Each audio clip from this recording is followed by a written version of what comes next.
Well, it is Wednesday. DRT, the finale, was at Charlotte. Now it's Cedar Lake. I am Billy. You won't be hearing me very much tonight because we got a very important person in the house, Mr. Tony Bachhoven, the official voice of the Knoxville Raceway. How are you, sir? I'm great, Billy. How you doing tonight? It's going to be an exciting night here with the debut of the Cedar Lake Speedway.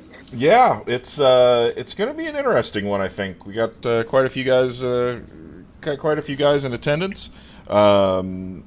Points are pretty tight. We've got a couple of, basically we've got two guys that are with the way that the points are shaken out. Two guys, John Batista and James Edens, in the hunt. Sheridan, with the way that the drops are going to work, is probably going to end up third overall, but you're in running for third. But the main thing right now is Edens and Batista. Edens has to finish 9 spots in front of John Batista in order to win the points title. So going to come down to the bitter end. One of the exciting things about tonight is that being the championship with a tight points battle like that, coming to a racetrack that no one has any laps on. So the laps they're getting here in hot laps and qualifying, really the only exposure they have to the racetrack tonight. So that's going to add its own exciting element to the show. Yeah, I completely agree. I know the hosted races today have been filled up quite a bit. A lot of people running the big block modified, midgets, all over the place. Which, if you guys haven't checked out the Big Block Modified, definitely do so. One of the most fun cars in the sim.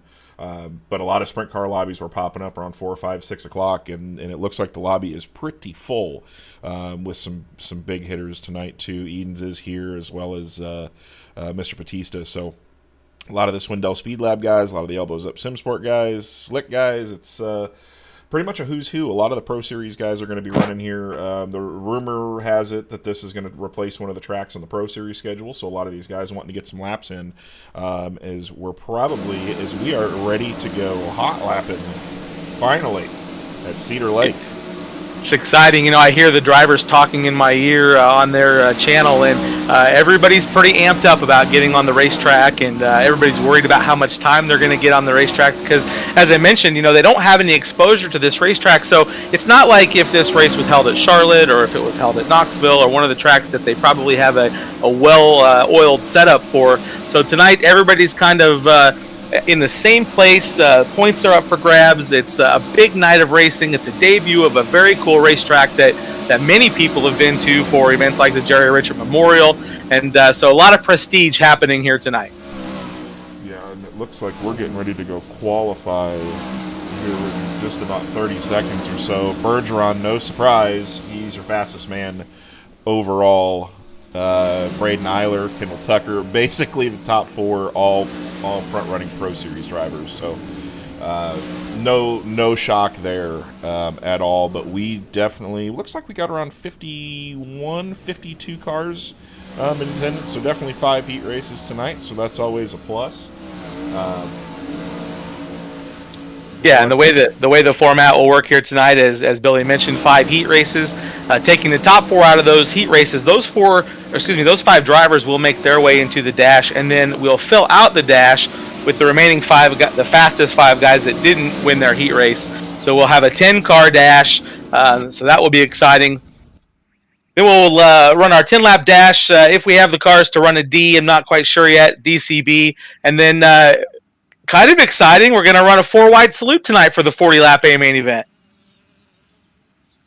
We're one of those people that, you know, the 4-wide is a special thing. So we're taking it just to those kind of levels. And actually looking at Tyler Schell right now, he's one that hasn't been able to run the series this year. So this is his first start, but one of the Pro Series drivers that's in the field tonight as well, so we'll see what he's capable of doing this evening.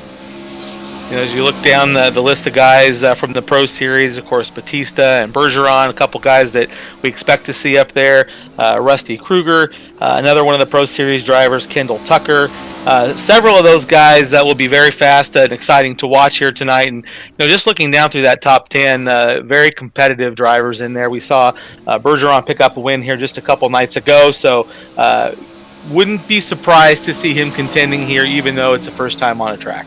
Yeah, Bergeron's an animal when it comes to iRacing. As Eiler goes to the top of the board, but we're watching the man, the myth, and the legend, Alex Bergeron, who, yep, there we go. Quick time by a 10th. Not shocked whatsoever. 11:3:68 his qualifying time.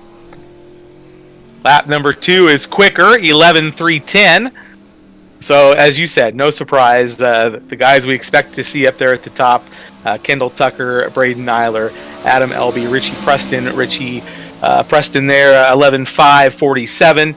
Then James Edens, Colton Davis, and J.D. Brown, just to name a few. Yeah, so looks like Mark Broderick, final car on track for qualifying. As it looks like he's going to slot himself into the 12th spot, so not too shabby there for... Yeah. Not too shabby. But we are ready to go heat racing now. As we get these guys starting to grid up here.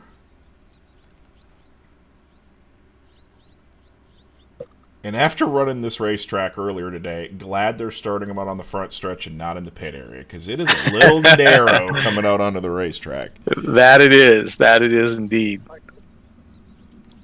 But we'll go into the starting lineup here. Dylan Schiebel hit the magic number. He's on the pole. Heat race number 1 with Devin Butts to his outside. Mason Hannigan in the second row with Cole Newhoffen to his outside. Richie Preston and Alex Bergeron, the 2 fastest in this session. They will roll off 5th and 6th, so watch them for the dash spots. Dan Zagers just misses the invert with Douglas James to his outside. Trey J. Galgon and Casey A. Miller with Aiden Beerline rounding out the field. So 11 cars, 10 laps. Getting excited here for the first of 5 races. And wouldn't you know it, just like any good broadcast, I lost my stream from watching what you were showing me. So, here we go. Back in action. Nothing to worry about. All right, so the cars are making their way out onto the racetrack now.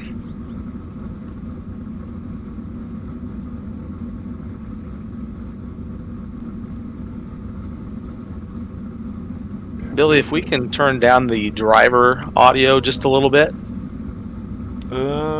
Them talking? Yeah. That you'll have to do on your end. I don't have them coming through my stream. Okay, let's see here. As always, doing things on the fly. Yeah, why wouldn't we, right? That's pretty much the way that is the way that the ragtag operation always goes. We're not Dirt Vision quality yet. All right, so the cars are beginning to roll around the Cedar Lake Speedway as we get set to go for heat race number 1 of 5 here tonight.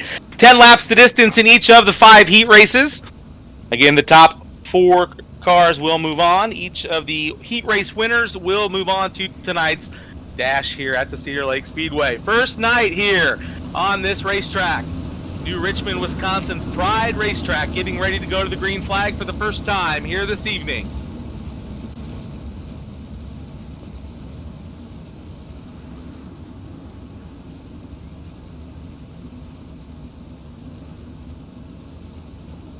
Side by side, the field making their way into turns 3 and 4, looking for the green flag this time as the pace truck heads in. Green flag waves here on heat race number 1. The field roaring down into turns 1 and 2. Sorting them out as they work down the back straightaway. Everybody's starting to figure it out as they work off of turn number 4 for lap number 1.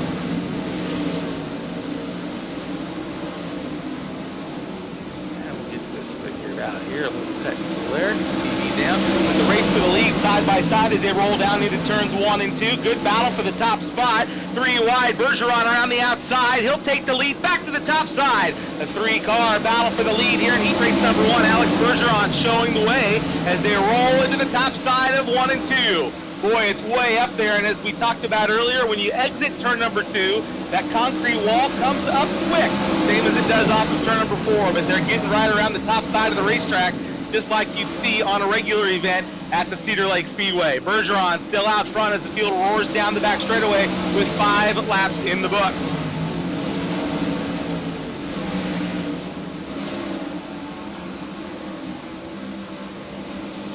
Battle there in the 3rd position.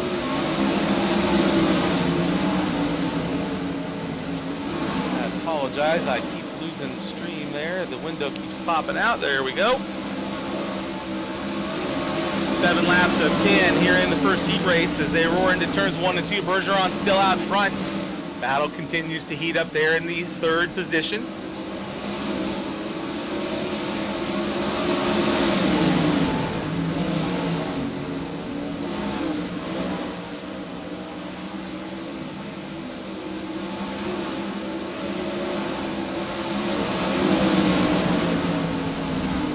Zager's starting to make a run at Shield, though. Zager's in the car, number 8, back around the inside of the racetrack, trying to make a run here in the closing laps.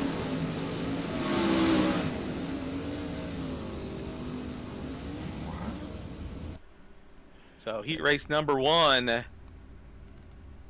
in the books. Alex Bergeron gets the win. 2nd goes to Mason Hannigan. 3rd goes to Richie Preston. 4th is Dan Zegers. And rounding out the top 5 is Dylan Scheibel.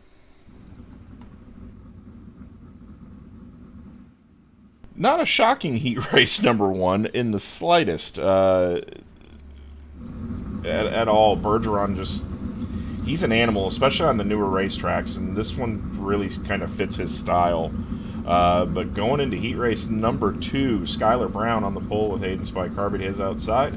Blake Cannon, Swindell Speed Lab driver, in the 3rd spot with Mark Broderick his outside. James Edens, the man in the points battle, he will roll off 5th with his teammate Kendall Tucker his outside. Kevin Click and Andrew May round out row number 4.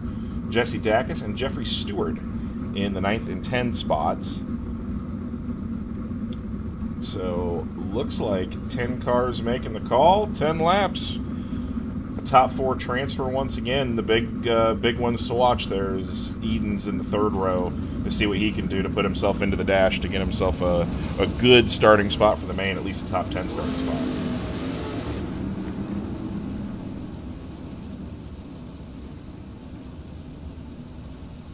And it looks like my Discord just decided to go nuts. So there we are. Wonders of the internet, man. Wonders of the internet. That's right. That's right. The unfortunate part is it won't let me watch your stream. And yeah, that's Discord for you. It works and sometimes it doesn't, and it's unfortunate. Good thing you're good at calling races, and I'm decent with cameras following where you want to go. The tough part is I just don't know all these cars.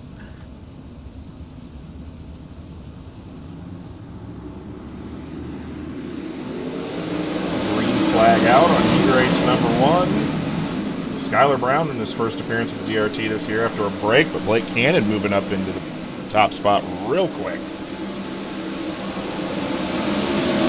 almost 4-car battle for the lead there as they roar into the turn.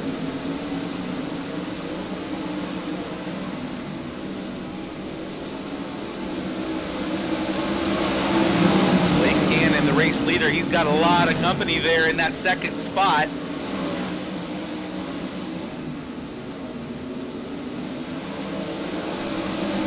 With a little shunt on the bottom over Cannon, and oh boy, Cannon gets in super deep.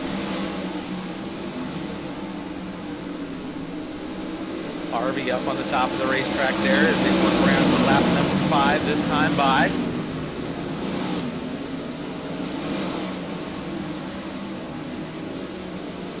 James Eden still the race leader.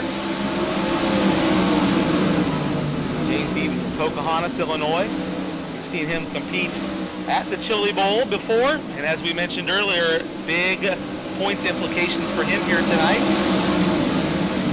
He tries to secure that championship, but now he's got pressure for the lead as they work off the turn. Here comes Kendall Tucker. Tucker to the inside now, closing in, knocking on the door. Car up on the high side, a 3-car battle as they race down into the turn.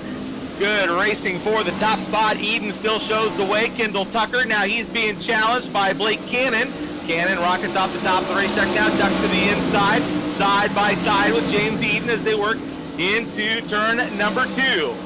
Eden able to pull away from the field there as they continue to battle for that second position. Kendall Tucker up on the top of the racetrack now, settling back into that second position. Yeah, Blake Cannon in the 5th spot, the final transfer position.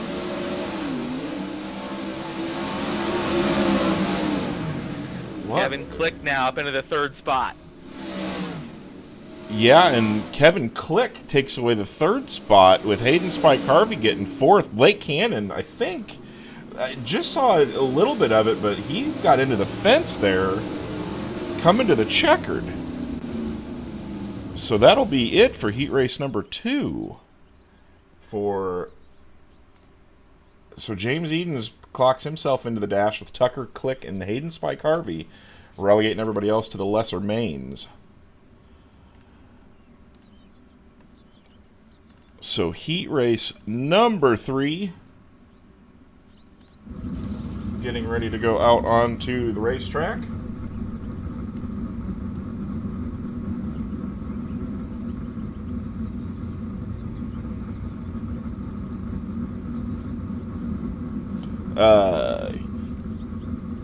Heat race number 3, 10 cars, 10 laps. Top 4 to the A, Weston Newell on the pole from Kirksville, Missouri, with John Batista to his outside. So John pretty much has to win this one to give himself a chance. Right. Matt Dixon, Tyler Schell in row number 2 with Colton Davis and Cole Cabray in the 5th and 6th spots. AJ Job will roll off in 7th with Corey Pritchett to his outside, and Craig Silby with Justin. Good luck on that one, Gesundheit. See, as an announcer, this is where I would say Justin from South Dakota. Yeah. Yeah. Zapotsny? I think it's. I'm going to go with Zapotsny. Probably pretty close. We're going to go pretty close. We're going to go pretty close.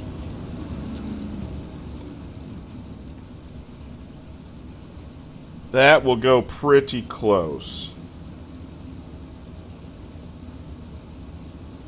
You're not going to believe this, but now I've got your stream back.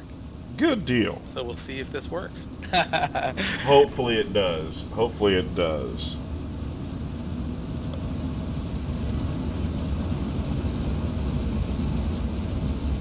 All right. Some field rolling side by side behind the pace truck, getting ready to go.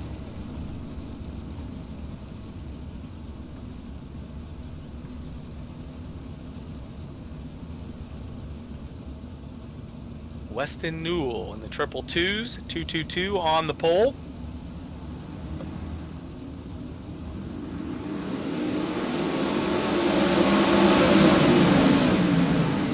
Weston Newell brings the field down into turns 1 and 2, 2 and 3 wide, back in the pack now as they start to string them out. 3 wide in turn number 2. Oh, your leader sideways, losing the lead, drops back 4 spots. You've got a new leader now as they race off the turn.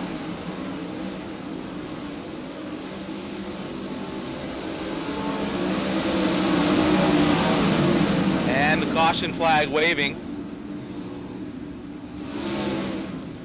Yeah, they got all sorts of mixed up. I think Weston Newell kind of got everybody spooked a little bit. But that looked to be, I think it was actually Colton Davis. Let me pull up a replay here. See what happened. But yeah, Davis just kind of gets all... Car gets sideways, he gets hit there at the end.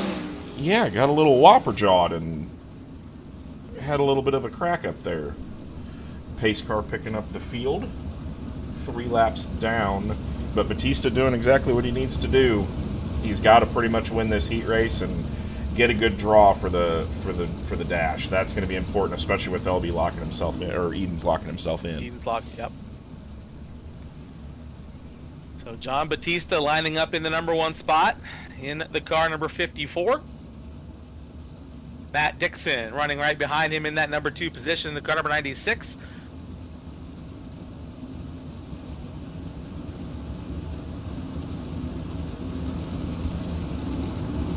Colton Davis, Cabri, Newell, Shell, Job, Pritchett,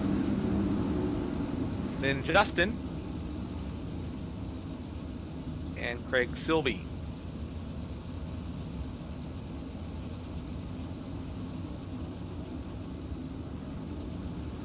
Heat race number 3 of 5 here. Again, the winner goes on to the dash. Here we go, off of turn 4, green flag waves, back underway. Batista gets out on the field as they race down into 1 and 2. Battle for second now, off the turn, side by side. Dixon and Cabri working for that number 2 position. Now a 3-wide battle off of turn number 4. Cabri up into the number 2 position as the caution flag waves, yellow coming out.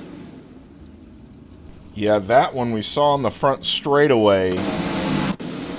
Dixon got a little crossed up down the back stretch, got into the fence coming off of turn number 4, and did a little bit of a tank slapper. AJ Job was the unfortunate bystander in that. But with the wonderful world of iRacing and not a damage model, AJ can keep on going.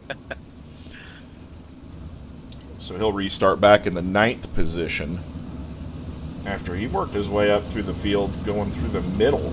The one thing I've noticed about this track is it seems like the top side is really still where you want to be in many cases, but that middle groove, more so than most other racetracks on the service, the middle groove here seems to be extremely quick. Yeah, middle groove is good, and I've seen a couple guys, if you can hit the bottom on entry and keep the car down there, keep the car fairly straight, the exit at turn number 4 seems to have quite a little moisture on the bottom there too. So that's a tricky one though, because if you see that light tan groove around the inside, it's not very wide, so you have to keep the car fairly straight in order to hit that spot on the exit at turn number 4. Again, turn 4 is tricky in its own right because it's so narrow, and when you come off that turn, that concrete wall creeps up on you really fast. So yellow staying out. John Batista is still the race leader. Cole Cabri, Weston Newell, Matt Dixon, Anthony Job in the 5th spot, top 5. Cars transferring on. Colton Davis, Corey Pritchett, Justin Zapachny, Tyler Shell, and Craig Silby.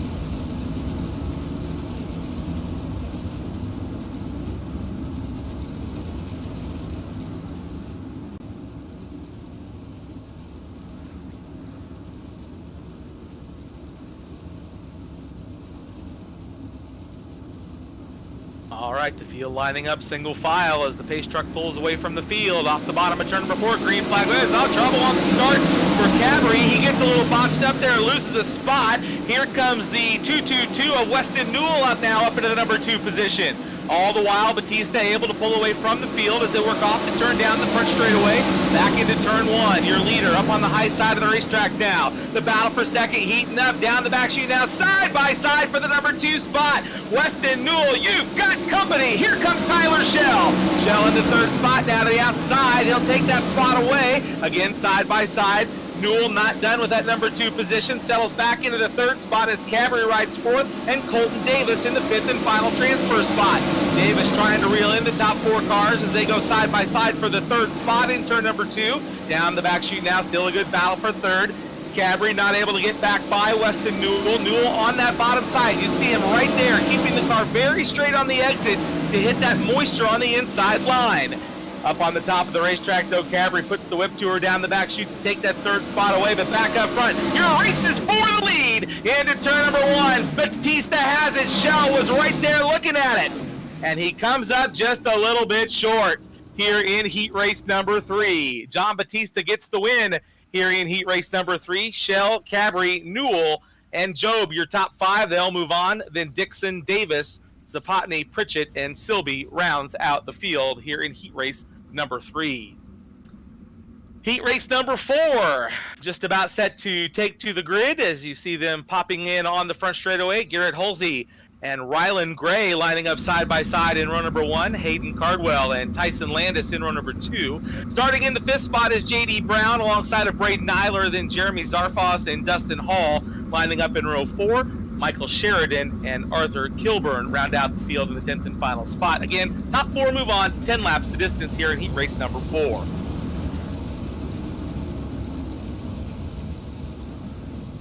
So an exciting close to heat race 3 as the field begins to pull away here for heat race number 4.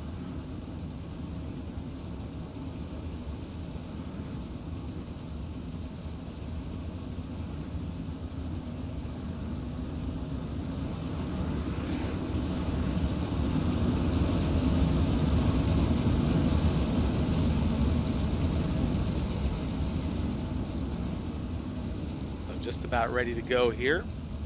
I noticed as I took a little tour of the Cedar Lake Speedway virtually this afternoon, great amount of detail into this one, so it's going to be a fun racetrack to have in the arsenal to race on, and boy, trying out the big blocks is going to be fun. All right, here we go. Green flag waves. They work off at turn 4. Pace trucks in, and we are underway.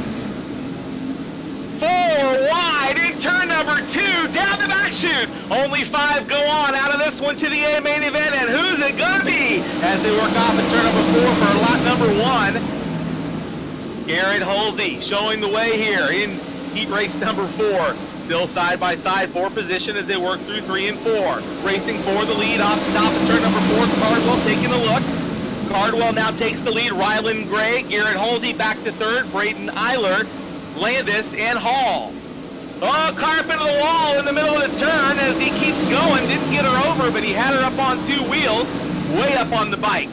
Back up front, Hayden Cardwell, still the race leader, pulling away from the field now. He's got a nice lead over 2nd as it's about to be a 3-car battle. Rylan Gray in that 2nd spot, Garrett Holsey, Dustin Hall, and J.D. Brown. You see that trio of cars working down the street right now as they try to reel in your leader, but he's beginning to pull away even farther here in heat race number 4. Hayden Cardwell still out front. Rylan Gray still holding on to the 2nd position. Garrett Holsey racing in the 3rd spot.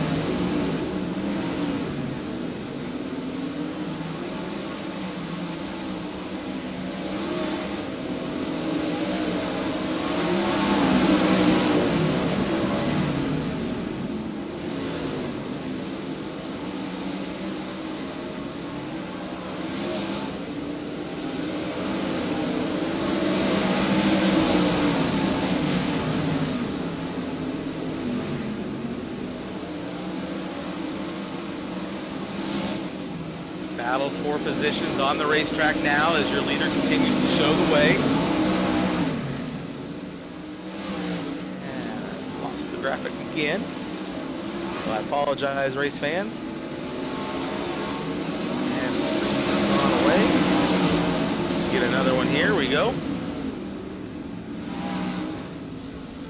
Checkered flag is out here in the heat. Cardwell getting the win. Gray coming home 2nd, Halsey 3rd, Hall 4th, and Brown in the 5th spot. Top 5 moving on. Sheridan, Zarfos, and the rest of the field rounding out the card here in the heat race. Your 5th and final heat race makes its way on to the racetrack now.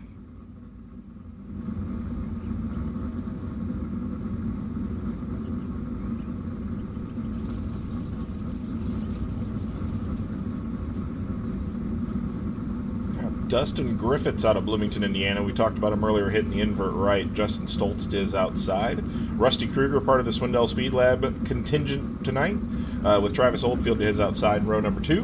Michael Heilman and Adam Elby in row number 3, with Kevin Hanley and Eric Wilkie to his outside in row number 4. Adam Buchanan making his first appearance with DRT, along with Colton Hardy to his outside. So another tough heat race. Once again, your 5th and final heat race of the evening. Yeah, this would be a good one. Eric Wilkie, somebody that I get to see race on iRacing quite regularly. We've turned several laps together. He'll be fun to watch from the back. A lot of talent right there behind the wheel of the iRacing car.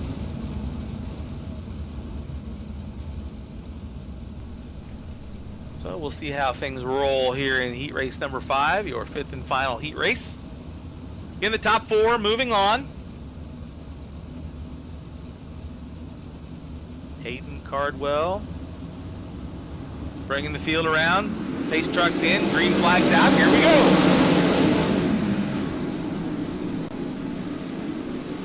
3 and 4 wide as they sort out the field down the back straightaway. 3-car battle for the 3rd spot. 4 wide behind them. Everybody's got their elbows up in the final heat race of the evening. Dustin Griffiths, Rusty Kruger, Travis Oldfield in the 3rd spot. Michael Heilman as they continue to sort them out. Look at them go there, 3 and 4 wide. Everybody trying to make something happen here. Everybody now, the leaders anyway, around the bottom side of 1 and 2. Down the back chute, you see, I believe that's Wilkie maybe on the outside there, going 2 and 3 wide again off of turn number 4. Trying to get up into the top 5. You see the top 5 cars, 3 of them on the bottom. Run through the middle, 1 on the top. As Billy mentioned, the middle's still pretty good here in heat race number 5. We see a couple of the cars getting right back up on the high side of the racetrack now. Dustin Griffiths, your race leader. Kruger in that 2nd spot. Adam Elby racing 3rd. Travis Oldfield in the 4th position. And Justin Stoles rounding out your top 5 cars in transfer position. That transfer spot there up for grabs as they work through turns 1 and 2. Down the back chute now, a 4-car battle for position. Who's going to make the top 5 in the final heat race of the evening? Adam Buchanan now battling it out with Kevin Hanley. Hanley gets around him for the spot. Buchanan still running in the 6th position. Colton Hardy back in 7th. Heilman 8th. Caro way up off the top of the racetrack there, spinning wildly off the top of turn number 1.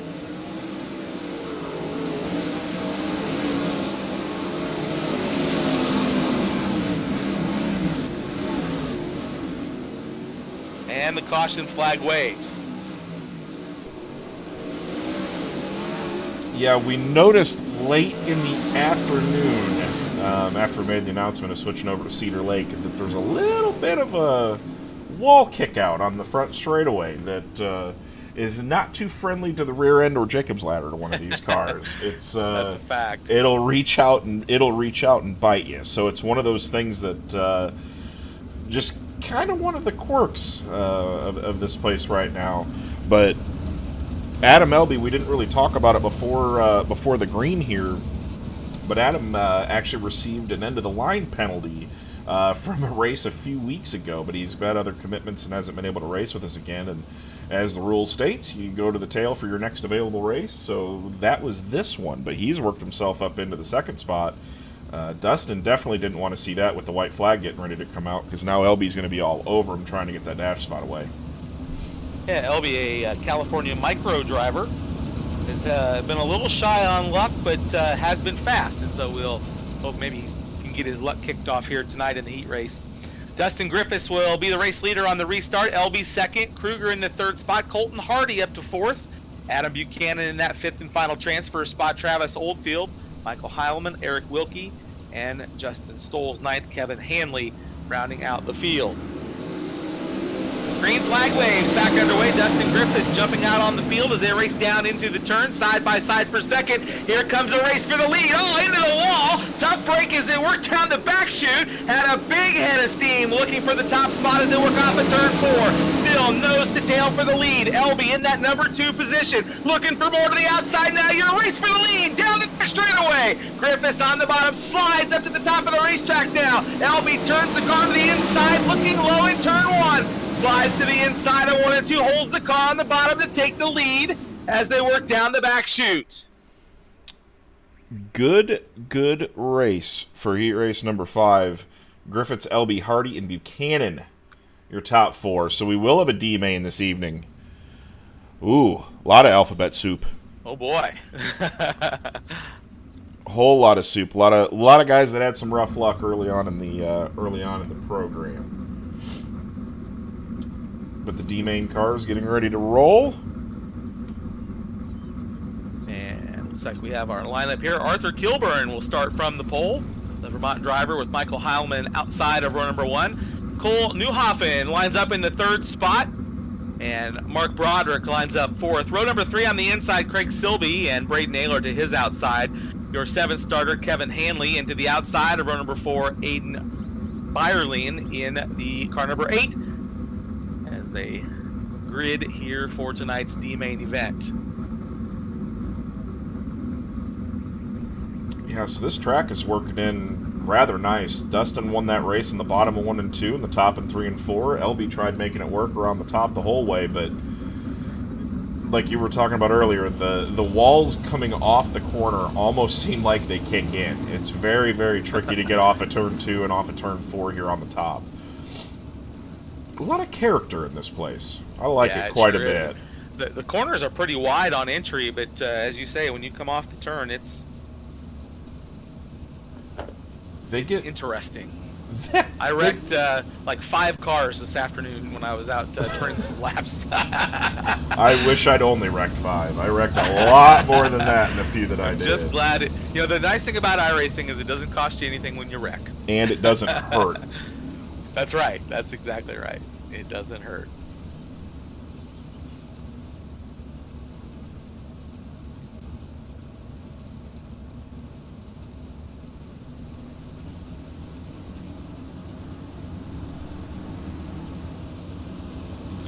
Green flag waving on the D main. Top 4 move on as they work down into turn 1. 4 cars will move on. Everybody else will watch the rest of tonight's championship event.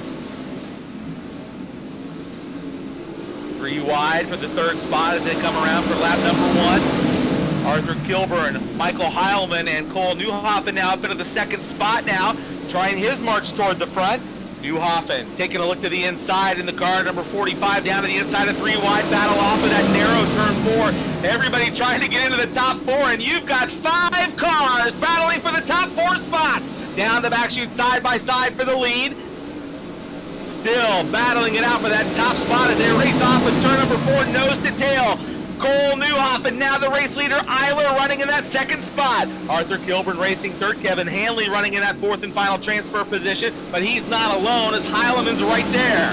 Good race effort. Oh, your leader into the wall in turn 1. Oh my, yellow flag coming out. Caution waving as the leader smokes the wall on the front straightaway. Yeah, we'll go back, and I really hope I didn't curse anything here. Eiler got up high coming off of 4 and just, got into the fence, and that was all she wrote. Yeah, he side-slapped the wall, and when that happens, the front end grabs, it just climbs. You saw the front end of that race car lift off the ground, and at that point, he was along for the ride.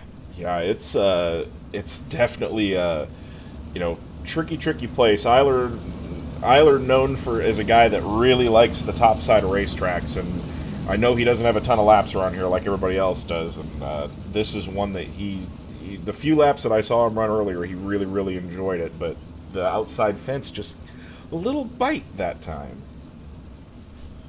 Of course, Eiler, the Pro Series winner at Knoxville earlier in 2020. Yeah, actually beat Mr. Bergeron in that one. So it was that was a fun one to watch last season. So he's had a rough pro season so far, some bad luck, but as always, just as quick. So 5 cars left on the racetrack for the D main with 7 to go. So Braden Eiler, Cole Newhoffen, keep your eye on him. He's shown some glimpses of speed and the opportunity to take that lead. No nose wing on that car. That could make it interesting for him on the exit of a turn. And planting that car on entry. Green flag comes back out as we go back to the green flag. 6 laps in the books. Braden Eiler, Newhoffen still running second, Kevin Hanley third, and Heileman in that 4th position. Right through the middle line working pretty well now as Newhoffen with no nose wing looks to the outside of your leader, finds better lines in the middle of the racetrack, looks to the inside at turn 4. Holding on to that number 2 position might be his best bet, but he's not done. He'll look to the inside of your leader down the back straightaway. Braden Eiler, 4 car lengths out on Cole Newhoffen in that number 2 position. And it's Kevin Hanley running third. A ways back to your final transfer car, Craig Sibley running in that 4th spot. Braden Eiler, the race leader, up on the top side of the racetrack as we go on board with your leader here in the D main. Back up on the top of the racetrack there, you see him sawing at that wheel, and you can see how narrow that cushion is on the entry to the corner. It's so precise on entry, and then to balance it right there through the turn. What a fine bit of driving you see there from your leader, Braden Eiler. Newhoffen still running in that 2nd spot, doing all he can to hang on to 2nd with no nose wing. That car is going to be a bit of a handful for him. Kevin Hanley still running in that 3rd spot. Craig Sibley holding on to the 4th and final transfer position. Checkered flag is out, and your top 4 finish in the D main. Eiler gets the win. Newhoffen coming home 2nd, Hanley 3rd, and Silby in that 4th and final transfer spot. Heileman scored 5th, Kilburn 6th, Broderick 7th, Byerling 8th, and another exciting D main in the books. Your C main coming up next as the cars begin to grid.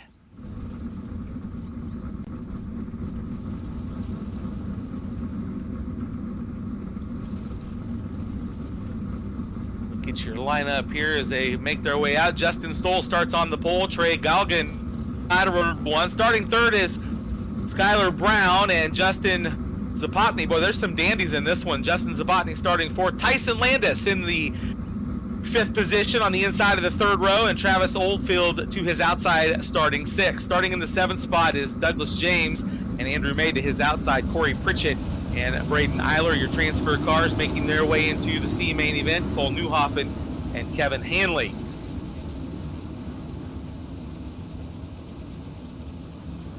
Field beginning to roll.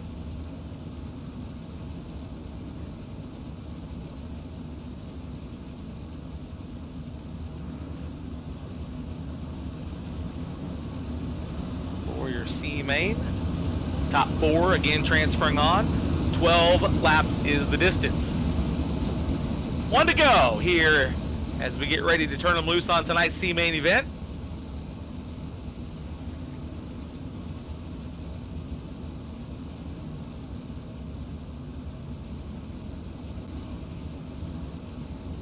Dylan Scheibel will set the pace. He'll bring the field around as we get ready to go to the green. Off of turn 4, green flag waves. Scheibel gets out on the field, leaves everybody in his dust there as they battle it out from 2nd on back. Down the back chute, a little bumping around. Cars slipping back in the field. Everybody keeps them on all 4s as they race off of turn 4 for lap number 1.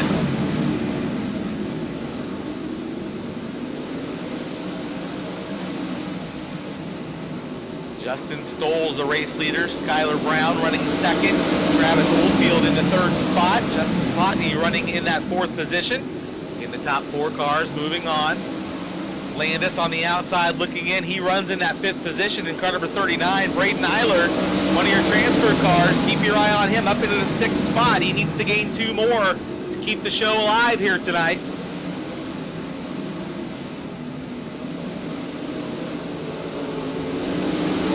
Justin Stoll's continuing to lead. As that battle continues for 2nd, now a 3-car battle there as they bang them off the wall down the back straightaway. I believe that's Eiler up on the high side of the racetrack now, making it exciting as they roll down the front chute.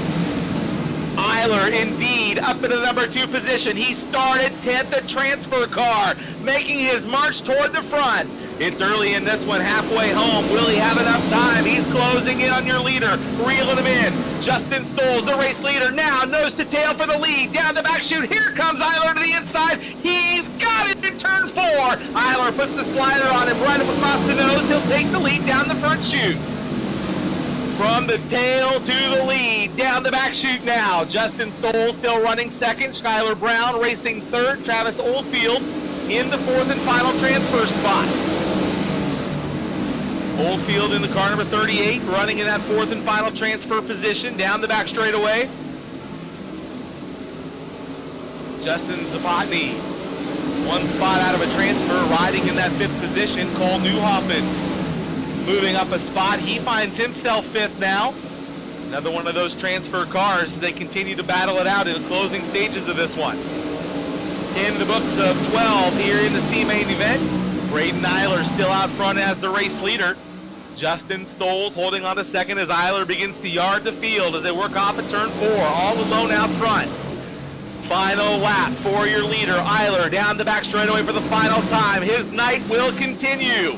Stoll's in the second spot, but the checkered flag will wave. Here in tonight's C-Main event, your winner is Braden Eiler. Justin Stoll comes home second, Skylar Brown finishing third, and your fourth and final transfer goes to Travis Oldfield.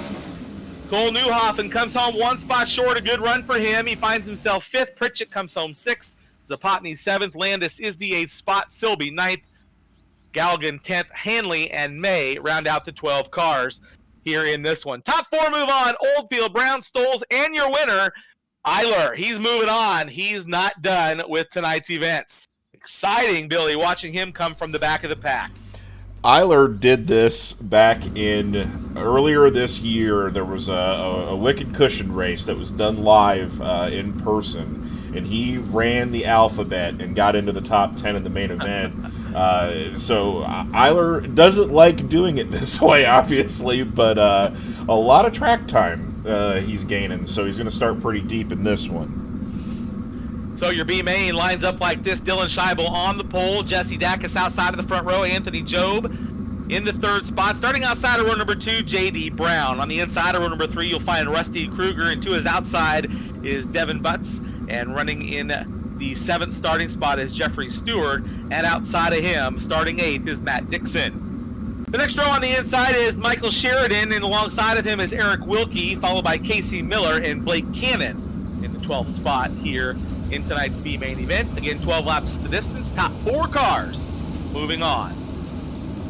You have your transfer cars. Colton Davis, Zarfos. There's Braden Eiler, your transfer car. Justin Stoll to his outside. Skylar Brown and Travis Oldfield. Spots 15 through 18. Transfer cars from the C in the B. And will they move on? It will be fun to find out. 12 laps the distance. The talent's getting tougher. And it's going to be tougher for a guy like Eiler to make that big run from the back.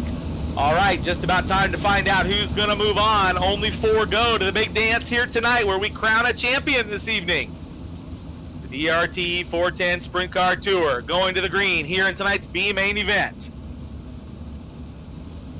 Side by side, the field rolling into turns 3 and 4. Pace truck pulls in, looking, green flag is out. Here we go. What a battle. Look at them stacking up in 1 and 2 down the back chute.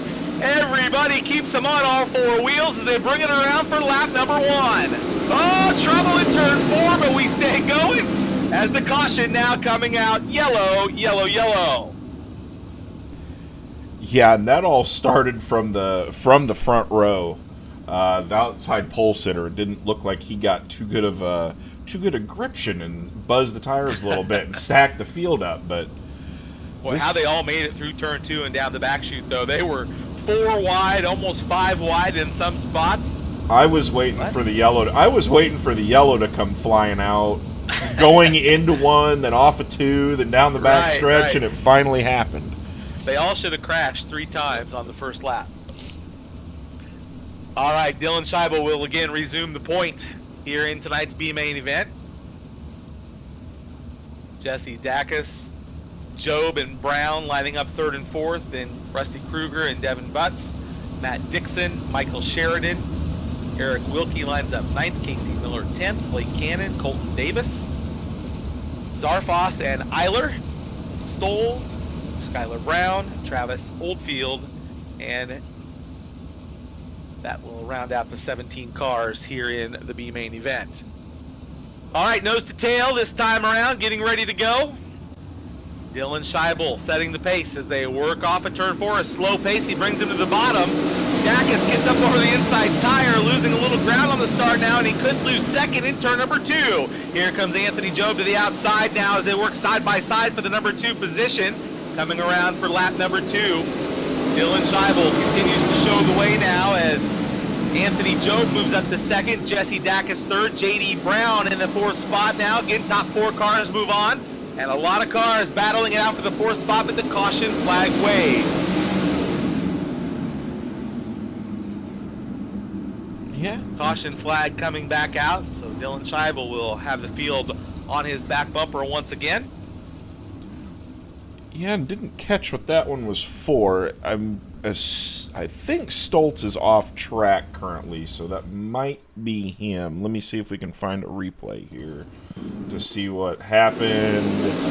Yes, front straightaway wall, and out the pit gate she goes. And he got a little help there. Out the pit gate she goes. Right out the gate she goes. You get to be saying up the ramp champ here in a few weeks, so Yes, it's kind of the same yes. thing. We'll be saying up the ramp here in about, 3 weeks? Something like that. I can't believe it's Chili Bowl time already. It's Chili Bowl time is here. be definitely a different atmosphere, but at least I'm thankful more than anything that the Chili Bowl is still happening. Yeah, it's good it's happening, and even though not all the fans get to be there, there's an opportunity for them to watch, of course, the feed with the Racing Boys and Flo putting a feed together for everybody to watch that can't be there. So that'll be better than nothing. But the late night hours of studying all these names has begun nonetheless. All right, here we go. Getting back to the B main. Green flag comes back out. Dylan Scheibel gets on the green flag here. He'll lead the field into turn number 2. Battle for second again down the back chute now. A 3-car battle as J.D. Brown throws his hat in the mix in the car number 114. Brown in the 4th spot tries to work the middle. Gets around for 3rd down the first straightaway. Shuffling back, Kruger now to the 5th spot as Jesse Dacus slips back to 4th. It's still Scheibel, the race leader. Anthony Job running 2nd. J.D. Brown and Jesse Dacus, your top 4 cars. J.D. Brown in the 114 now closing in on the top 3 cars. They'll go nose to tail down the back straightaway. Anthony Job right in the middle trying to close in and does. Takes 2 car lengths off your leader. Scheibel still shows the way as now J.D. Brown looked low on turn 4. Thought better of it. Goes to the top side of 1 and 2. But your top 3 cars again will go single file down the back straightaway. Here comes Brown to the inside, side by side for second. Job on the top. He'll make a run to hold on to the number 2 position. And this time, J.D. Brown to the top side. Diamonds off at turn 2. Big run down the back chute. Battle for second. As they also battle for the 4th and final transfer spot, Michael Sheridan and Rusty Kruger duking it out for the 4th and final transfer spot. Again, the race for the lead. Scheibel has it. Here comes J.D. Brown. J.D. Brown looking to the inside. Scheibel gets a little loose on exit of the turn, keeps him right there. Top 3 still nose to tail. Side by side for second. Brown through the middle. Looks to the outside of Scheibel for the lead. To the inside. In turn 4. Who's it going to be off at turn 4? Side by side for the lead. And the yellow flag waves. Yellow coming out. Scheibel thanking his lucky stars here in this one. Yeah, he's doing a heck of a job hanging on through the middle. This track's just getting this track's getting slick, and I would be shocked if we didn't see some track work before the A main, or before the dash, I should say, coming up here shortly. We're gonna find out which one of these drivers is smooth on the throttle, because it's gonna take throttle control when the track is getting like this. It's pretty easy to bust the tires loose and lose that spot. The cars get clear sideways, and so it'll be interesting to see here who can manage the throttle the best in the closing 2 laps. Yeah, these are all a pedal fest, and the guy that we've been talking about through the D and the C, he's worked his way up from the 16th spot up into the 7th position now. So Mr. Eiler, we get ready to go 1 to green. He's only got to get 3 more cars to put himself into the back of the main event. And we've seen him slinging around the outside, so he's not afraid at the top of the racetrack. So keep your eye on him here as we get ready to go back to the green. Dylan Scheibel setting the pace. A pair of laps to go. J.D. Brown, Anthony Job, and Michael Sheridan all in transfer position. Green flag comes out. Here we go. Top 4 cars unchallenged as they go 3 wide for second in turn number 2 down the back chute now. J.D. Brown will lead the trio of cars into turns 3 and 4. 2 cars on the inside of the racetrack, cars flipping behind them, but we stay green down, and now the caution comes out. Yeah, that was an unfortunate case of 2 guys getting tangled and sliding through the grass. And if you've ever ridden a go-kart or anything on grass that's slick at all, it feels like you pick up speed no matter what you do. And on iRacing is no different. So that will bring out the yellow one more time, but Braden Eiler now 1 spot out. So what a drive for Mr. Eiler right now. What a drive for him.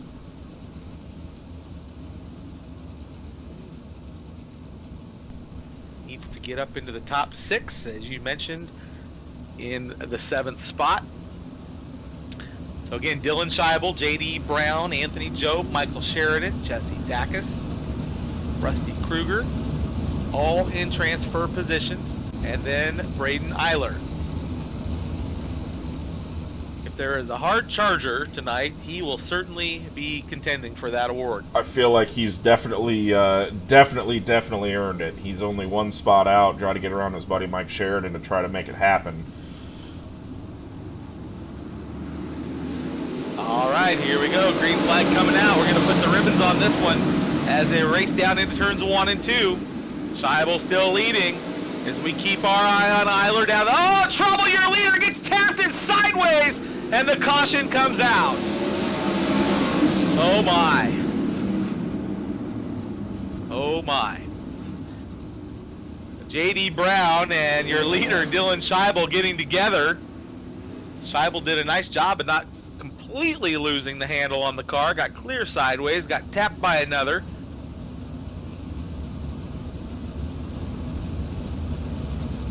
Yeah, You think tensions are high in this one, Billy, here in the closing laps? I think a little bit. I think, you start to press. You start to press when it starts getting into crunch time. So it's just one of those things, especially if it's worse when you're sitting back in, 4th, 5th, or, that right around that transfer spot area, because you hate seeing yellow because you just want to you want to get it done, get it over with, transfer or not. But it looks like Eiler got caught up in that wreck before, so Eiler's night comes to an end. But either way, hat shake to Mr. Eiler for that one. Yeah, he put on a good show tonight. And as you said, the guy, there's 2 guys you don't want to be here in the closing laps: the guy that's leading and the guy that's in the final transfer spot. Because both of them have people that are shooting hard for him. Here we go. Green flag's coming out. We'll see if we can bring this one to the checkers as they race back down into turn 1. Dylan Scheibel shows the way. Here comes J.D. Brown to the outside. He'll move back to second. Anthony Job running in that 3rd spot to the inside. Brown to the outside, looking side by side for the number 2 spot. Now for the lead down into turn 1. Scheibel on the bottom. Here comes J.D. Brown to the outside. Big run down the back chute. Who's it gonna be? Racing for the lead on the final lap. Checkered flag waves off of turn 4. J.D. Brown squeaks one out and picks up the win. Dylan Scheibel comes home 2nd. Anthony Job 3rd, and Michael Sheridan finishing in that 4th and final transfer position. Oldfield comes home 5th, Butts 6th, Wilkie 7th, Miller 8th, Eiler. Tough break for him. Comes home in the 9th spot. He had a much better run than his finish shows. Cannon, Brown, and Dacus round out the field. Well, preliminary action is pretty much over. But what looked like, as we talked about, here is the wonderful track reset that we have here. So, the miracles of water trucks. If only it really worked that fast. Oh my goodness! You know what? At the Chili Bowl, it's pretty darn close. Yeah, they've got that figured out. I've never been to the Chili Bowl. myself, but I've been to. We've been to the Tulsa Shootout a few times, and you know, it's really impressive of how quickly they can turn that track over from, you know, a really slick, you know, amazingly slick surface to heavy and fast in no time. Yeah. So we've gotten that was always the joke, especially at shootout time when you're dealing with racing from 9 a.m. till midnight. That it was. Did you guess the water truck right? Did they go out and spritz at the right time? Did they go out and you know, it's always a gamble. The shootout's one of my favorite events of the year. I made my driving attempt at it once. That was ended up with a lot of broken parts, a concussion, and a lot of beer and aspirin. That sounds good. No, but I still had a good time. It was a good learning experience of me knowing, you know what, it's probably time to hang the helmet up. Yeah, the shootout is quite an experience, and it's been a few years since I've been there. Last time I was there, actually, they raced go-karts, so that tells you how long ago it's been. Yeah, it's been it's been a little bit for you then, but it's been a little bit for me for that. But, the 24 hours of Saturday of the Chili Bowl, as we call it affectionately from the announcer's booth, that's a big day, you know. And to your point, when they farm the racetrack between the dual alphabet soup mains and which one are you in, and a lot of guesswork goes into it. But the track crew does such a great job of everyone knows their position, everyone knows their role, and they get out there and as they're tearing it up, laying it down, and so. It's a well-oiled machine, that's for sure. Yeah, definitely. They we a few years ago started to do a just Chili Bowl watching party over at Mr. Jacob Wilson's house, and then it turned into a charitable event. So we spend all day Saturday, literally all day Saturday, sitting up and raising money for charity, and it's always a fun day. The Chili Bowl is something I look forward to every year. It's right at the perfect time. I get off work at 5:00. Turn my phone on to watch the broadcast, and cars are on track hot lapping, so it works out perfect. As we're getting ready for the dash cars, I know Zane was working on getting the dash. Drivers are doing the draw right now, I believe.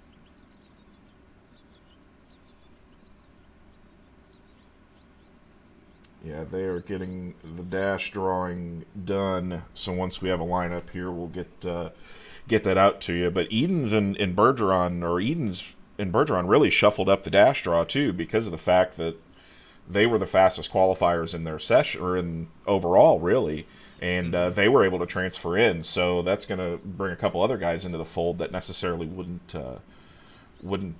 be there. And as we're just kind of looking through some of the shots around this racetrack, it's pretty amazing at what they're modeling now. I remember playing the PS2 sprint car game, and it was just jaw-dropping then. And now we're to the point where we literally have sheep's foot in the infield of the racetrack with mud on it still. It's pretty impressive. iRacing's done a really good job with really with everything, especially with, you know, the pandemic going on and everything. So right, it's been a very, you know, tough year for everybody, and we're just thankful that we still have things to do like this that are fun and enjoyable. So exactly, racing is a very important family. That is for sure.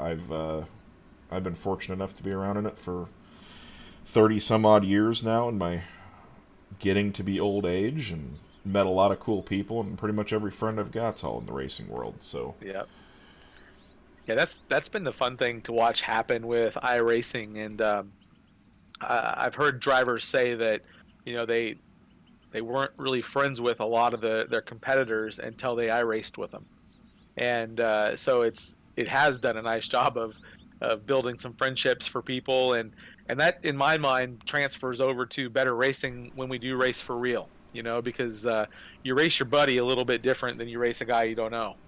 Oh, absolutely. And so that's been pretty cool to watch and listen and to hear the guys talk about some of those things. And And it's also been fun to listen to the drivers talk about, uh, things that do transfer over to iRacing from real racing and things that don't. And so there are some things. And so um, it's kept it interesting. I know Thomas Kennedy, who didn't get a race in the States this year because of the border being closed, has spent copious amounts of time on iRacing just to get his fix. And in his mind, it was about keeping that muscle memory alive, of wheeling the race car. So lots of good things coming from iRacing. Yeah, Justin Grant said it over last winter. I got him hooked up on iRacing. Hasn't obviously during the racing season had a lot of time to do it, but he's, he said the same thing. He's like, there is some stuff. We put him at Eldora, and he was like, oh wow, the character in the racetrack is still there. What you lean on to get into one. So definitely they've done a good job with it, but as the dash cars are rolling, you see that now. Here's the fun part. We get to do all this blind. Completely blind. But Tyler Schell on the pole with Kendall Tucker is outside. Hayden Cardwell and John Batista in row number 2, Richie Preston and Dustin Griffiths in row number 3. James Eden starts back in 8th. Green flag is out for the dash. 6 laps. This will set the top 5 rows of the feature. 3 wide for the lead as they come around for lap number 1. Tyler Schell, the race leader. He's got company, though, to the inside as they work off of turn number 4. Weston Newell, I believe, taking a look there. Good battle for the top spot. Cardwell getting into the tires a little bit. He's one of the guys that really likes the bottom side of the racetrack quite a bit, but Schell's upstairs really trying to make it work around the top. Yeah, and with the track rework, it's much different, a different cushion that we're seeing here, not so close to the wall. They're able to get up there and race on it a little bit more down the back straightaway. Tyler Schell falls back to the second position there as they work off the turn. He's trying to get that spot back. Again, as you mentioned, racing for the top 10 starting spots in tonight's feature event down the back straightaway. Continuing to show the way, the car number 22 as the white flag comes out. 1 lap to go to set the field as they work through the turn. Oh, and Cardwell into the fence. Kendall Tucker taking over the lead. So Kendall Tucker, your pole sitter for this evening. So Kendall Tucker, Tyler Schell. We'll have to go back and get the official word from that. iRacing, please, please, please put a dash option in. We would love it. We would absolutely love it. And my math is terrible, and I can't count, so I have no idea how many laps are done. But pretty good dash. We saw last week when we were at Fairbury, we did a track reset as well, and that place got extremely racy towards the end of the race. So expecting the same here with Cedar Lake. Lines are going to change quite drastically throughout. I've noticed that the bottom comes in for a little bit, goes back to the top, the middle comes in. We saw Eiler run through the alphabet, ripping the fence down with some guys rolling right through the middle. So should be a very interesting main event. You notice too, we're doing this in the daytime, which is normally not our style. But for some odd reason, nobody paid the electric bill at Cedar Lake, so there's no lights right now. So we will. They've got the poles in; they just don't work. Yeah. Well, I remember one year at Winchester Speedway in Anderson, they power the lights off of a diesel generator. Yep. And I remember one night during a sprint car race, the generator ran out of fuel. So we had to do a fuel stop in a sprint car race, and nobody touched the cars. It was to fill up the generator to turn the lights back on.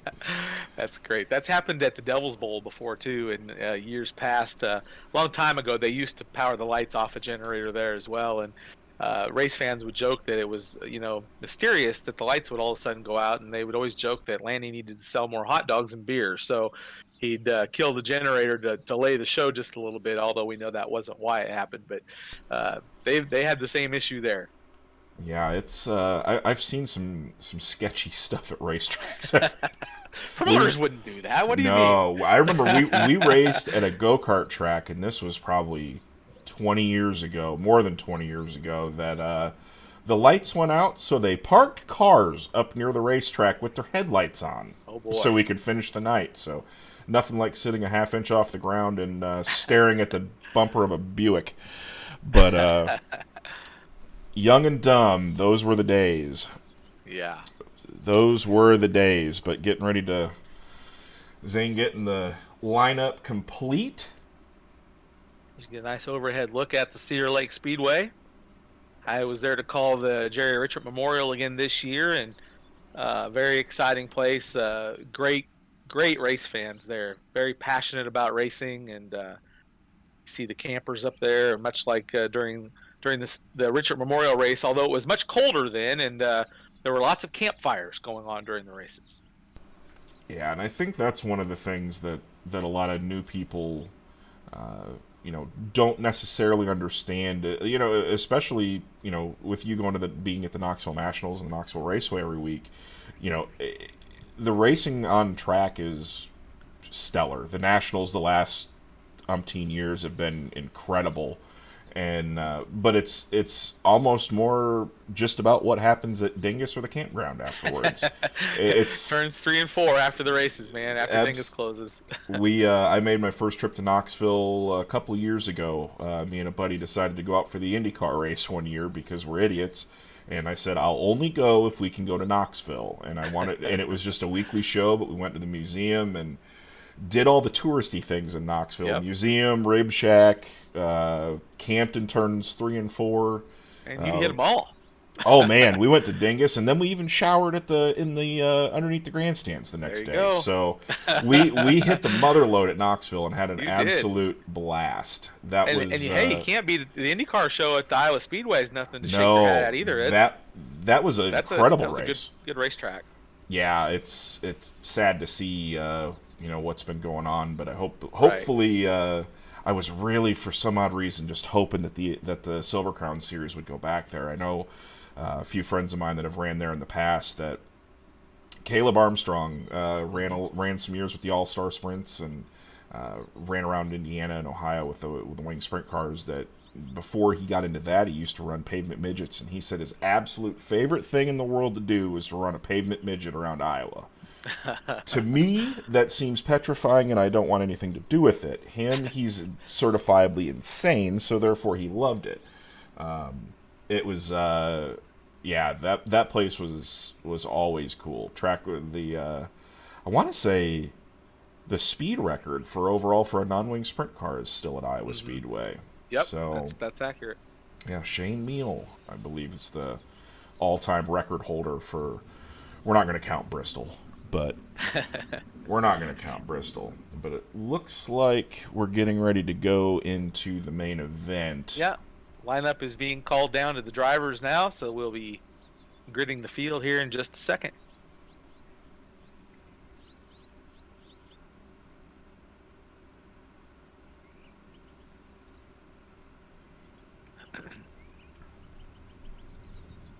Yeah, it's going to be a fun time. I'm looking forward to it.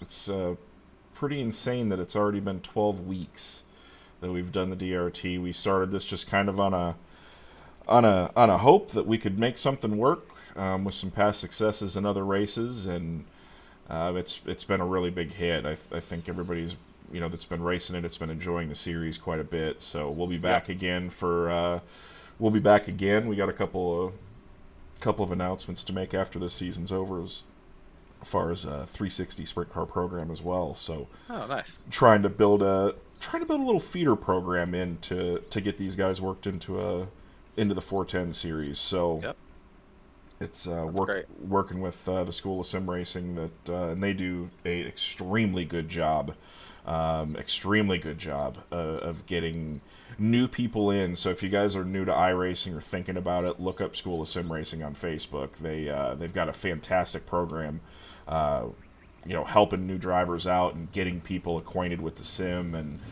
just teaching kind of the ins and outs, the nuances to it. Because there's a lot to it. It's it's not a real race car, but it's a lot of the same thought process goes into it. But it looks like so there you see feature lineup starting to make their way out.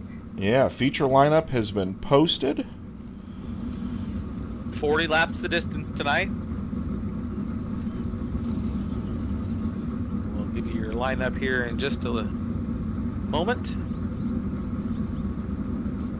Yeah, it looks like Zane has posted it into the Discord, so it is there and ready to go. As they'll reassemble here before...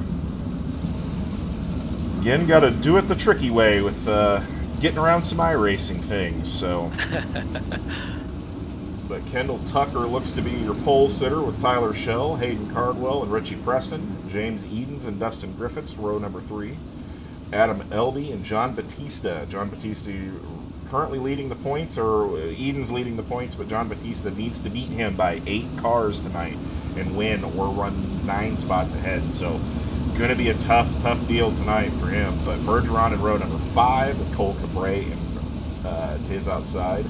Mason Hannigan and Ryland Gray, Kevin Click, Garrett Holsey, which Garrett Holsey will be taking, going to the rear of the field just for some internet issues that he's got going on. So good props to Garrett for not getting potentially in the way with some internet issues there. But Colton Hardy, Dan Zagers, Weston Newell, Dustin Hall, Adam Buchanan, Jamie Brown, Dylan Schiebel, AJ Job, Michael Sheridan, and Hayden Spike Harvey, which I still say is one of the best names. That ranks right up there with Spike Harvey. That ranks right up there with Stingray Robb.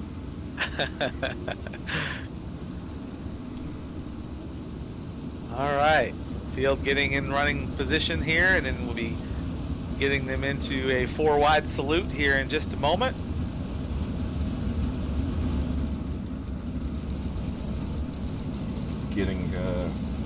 And you'll notice 45 laps on the feature. We'll be going green on lap number 5, actually. So the way that we can't really keep the pace, the iRacing won't let us keep the pace truck out there a little bit longer than we'd like, so we got to add a couple of laps to it.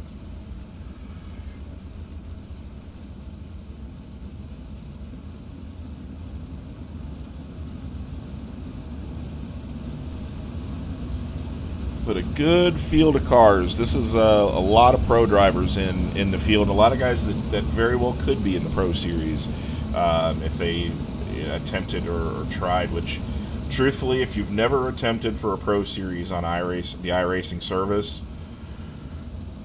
highly recommend it at least once. It's I was lucky enough to make it last season, didn't get in this year, but it is one of the most grueling things you will ever do. I have, and going back to while they're getting ready to line up for that, Justin Grant, when he got on iRacing, I remember when they were doing the USAC Invitational Series, and he made it into the show. And he's like, why am I shaking so bad? He's like, I will go run wide open around Terre Haute and not shake and just think it's fine. But this just freaks me out. So it's a different atmosphere as they line up for the 4-wide.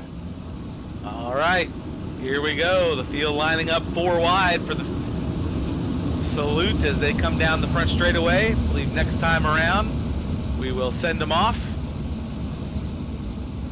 A great 12-week season.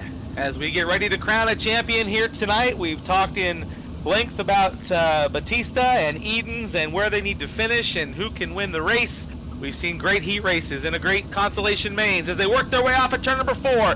Ladies and gentlemen, it's showtime here at the Cedar Lake Speedway. And I must say, for iRacing, that wasn't too bad of a 4-wide. That's a pretty good 4-wide. That's not bad. I'm proud of you boys. You did a good job. When somebody brought it up earlier today, I was like, I don't know, this place gets kind of narrow. But worked out perfectly. Worked out good. Yeah. 1 to green this time by 40 laps on the board. All right, getting ready to go here.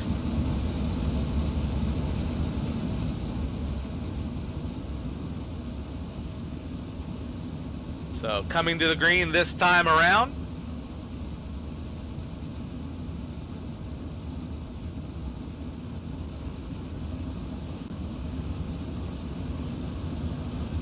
Next time around. So we're going to go green next time around. 1 to green this time by.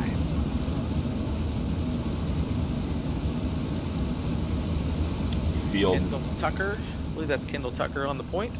Yes, Kendall Tucker on the point. Tyler Shell. Hayden Cardwell, who's trying to chase down Bergeron in the points championship for the Pro Series.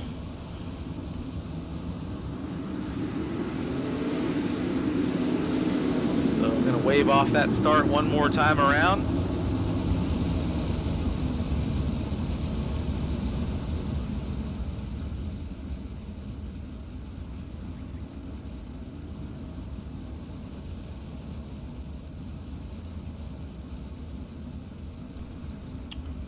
Well, wondering why we haven't gone. Must have a. Wonder if there's a scoring issue. Somebody didn't get lined back up where they were supposed to. Yeah. So we're going to get the guys in their proper running order. If you're familiar with iRacing, they will be adjusting the lineup here once we get going and clearing the blacks for the drivers that are out of the running order according to iRacing. But they're in their proper running order according to tonight's qualifying races. So here we go, I believe, getting ready to come to the green maybe next time around. So iRacing's timing and scoring is all messed up here. So they're going to go green. The order's going to be wrong for the whole race, which is going to make it difficult for you guys to call. We're going to fix it after the fact, but the order that they're in currently is the correct order. It's not going to display correctly on iRacing, though. Perfect. That's exactly what announcers like to hear when they're already half blind to begin with. Oh, wonderful. It's our story. We can tell it how we want, though, Billy. That's how I look at it. That is exactly right. As long as we know who's top five, who the movers and shakers are, then we will be perfectly fine. That's one of the downsides of racing on computers. You can't really go in and clear a transponder out. So that's right. Yep. But we take what we're given. I think we're going green.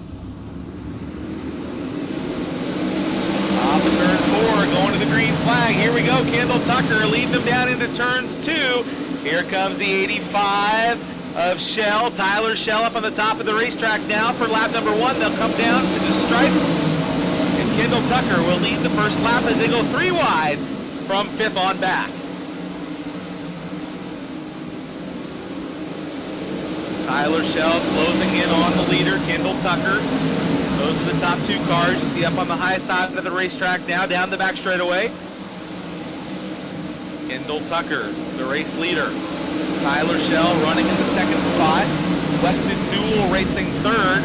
Oh, your leader off the racetrack in turn number 1. Ooh, rough. Kendall Tucker right through the gate. Got it pegged up here on instant replay. Got high off the corner into the fence, and that's... Oh, that's exactly. Got the right rear into the wall. Got the right rear into the hole. So, tough break for Tucker. And that thing, she is broke. Yeah, you can see it laying down on the right rear. You can see the white on the tire. That's from that front straightaway wall. So he will make his way down into the work area. So that will change things up front. Which, that will turn... And this is where Zane's going to have to do some of his iRacing admin prowess. getting the field realigned. So I believe the race leader will be the 85 of Tyler Shell. Yes, that'll be correct. Then the 22 of Weston Newell. Or that'll be Hayden Cardwell. Cardwell in the 22. Okay. And then it might actually, timing and scoring might actually be starting to work its way out a little bit, at least towards the front of the field. The scoring should be correct now. Yeah, I'm still showing Batista back in 20th, but we are back green once again. Flag coming back out. Your leaders back to the top of the racetrack, down the back straightaway. Tyler Shell still out front. Cardwell in the number 22 running in that 2nd spot, looking down to the inside now. He'll duck to the inside, down the back straightaway.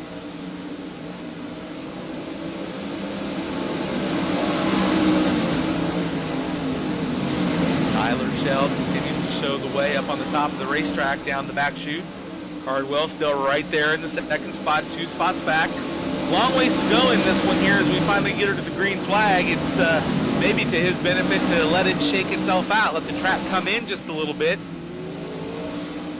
Nonetheless, he'll take a look at the lead in turn number 4, but can't make the slider work. Tyler Shell holding on to the lead up on the top of the racetrack again, back around the outside. Hayden Cardwell trying to make the slider line work. He cannot get it done yet. Just when he starts to close in on your leader, he makes the attempt, but now your leader through the middle, Tyler Shell, tries to change it up a little bit. We've seen him up on the top of the racetrack for the first 2 or 3 laps, now working the middle, and the middle seems to be good for him as the yellow flag waves. I just saw it out of the corner of my eye. That looked to be the 71 at Cabri. Let me go pull it up on instant replay here. As he goes down the back straightaway, and into the fence she goes. Bergeron collected a little bit in there as well. So, tough break for Cabri, who he will put it into the pit area for the rest of the program. Who do you see in second on your scoring? Mine doesn't, I don't believe mine's correct. Tyler Shell will be Yeah. your leader with Cardwell, Elby, Griffiths, Bergeron, Hardy, and Edens is what I'm seeing as your top 7 Okay. right now. Okay. Yeah, it's just, on mine, it's just not showing Tyler Shell as the leader, it's showing him 19th. Yeah, the scoring a little bit... Little off, that's all right. Little off. It's That's right why... from second on back, actually, so that's good. Okay. That's why you always have manual scorers as well. That's right. That's right. I get asked a lot of times, do you score while you announce? And sometimes you have to. And this would be one of those instances. All right, coming back to the green, off the turn number 4. Tyler Shell back on the gas. He'll lead him down into turns 1 and 2. And the caution coming back out. Colton Hardy, I believe that was Hardy. Yeah, right off of the restart, Hardy, we'll actually go on board with him for this restart here. That thing Right was there. That thing was not healthy when it. That was a great look at that wall. How that wall comes out and grabs you, and when you hit it with that tire, it kind of slaps the front end of the wall. And here's another look as they go down the front straightaway. That wall is right there by what is a very thin cushion on the exit of turn 4. So you'll see the same thing on the exit of turn number 2 right here, where that cushion's not but maybe a foot off that wall, and at full speed, it comes up quick. Yeah, and especially with a lot of people look at sprint car racing, especially wing sprint car racing, where it's just hammer down. When the track starts getting slicked off like this, half throttle is your friend in many many cases. Absolutely. So Tyler Shell lines up as the leader. Hayden Cardwell, Adam Elby, Dustin Griffiths, Alex Bergeron. We haven't talked about him a whole lot tonight other than in the heat race, but right now in the 5th spot, he'll be one to keep your eye on as we get ready to go back to the green flag. Back underway. Green is out. Tyler Shell down to the inside. Hayden Cardwell right there, knocking on the door, looking low. He'll follow him down the back straightaway. Adam Elby, the first car to the top now, as Cardwell slides way up over 4 wheels in the fluff. Off of turn 4 now, back to the top of turns 1 and 2. Big run by Cardwell on the outside, taking a look at the lead. Side by side for the lead. Tyler Shell says no. He'll slide up to block. Big run off of turn 4. They nearly touch. In fact, they may have on the exit of the turn. Tyler Shell goes down to block. Good battle. Cardwell second. Here comes Adam Elby. Elby to the top side of the racetrack. Leads her on the cushion. Makes a big run down the front chute. He'll bring them along as they race into turn 2. Oh, up into the wall was your leader, Tyler Shell. He'll slip back to 4th spot. Alex Bergeron now puts his name on the card up into the top 4. Down the front chute, he'll look to the inside for 3rd. Now 2nd in turn number 2. Adam Elby back around him on the outside as they race into 3 and 4. Hayden Cardwell showing the way now. Adam Elby, Alex Bergeron running in that 3rd spot. Good racing up front as Tough break for Tyler Schell. Got up into the wall while leading. Now finds himself in the 5th position as he tries to salvage this one. Hayden Carter nice and smooth around the bottom of the racetrack now as Adam Elby makes a big run off at the top of turn number 2. I thought maybe he was going to try to run the top side on the entrance at 3, but he dove to the middle. Lost a little ground, now goes back to the high side. You see him there dancing on that cushion down the back straightaway. Leaves the cushion as your leader slides up. Cardwell does a nice job of protecting the high line on exit, because that's where you would have found Elby with a big run. Made him get out of the gas just a little. Down the back straightaway, Cardwell still shows the way. Here comes Elby, not able to strike, but right there in the 3rd spot, the man we should be watching, Alex Bergeron, the 2-time champion, looking lone out of the inside. He rides in the 3rd spot.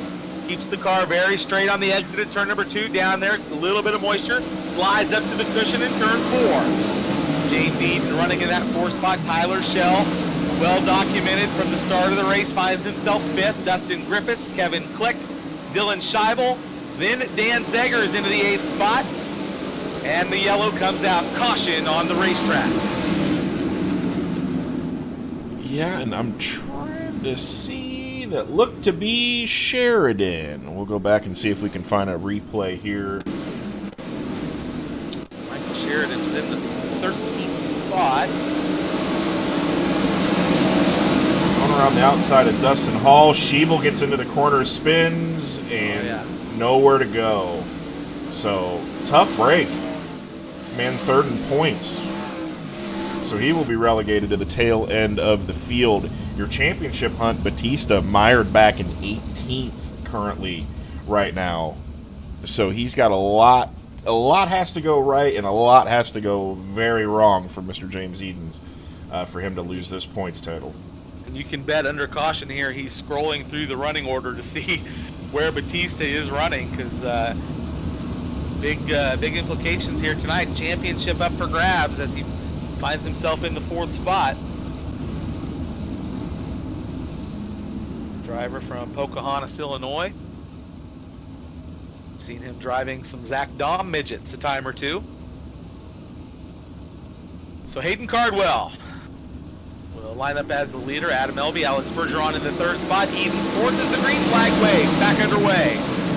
Cardwell gets out on the field as they work into turn number 2. Here comes Elby back up on the top side. He'll bring Bergeron with him. Opens the inside line as they work toward 3 and 4.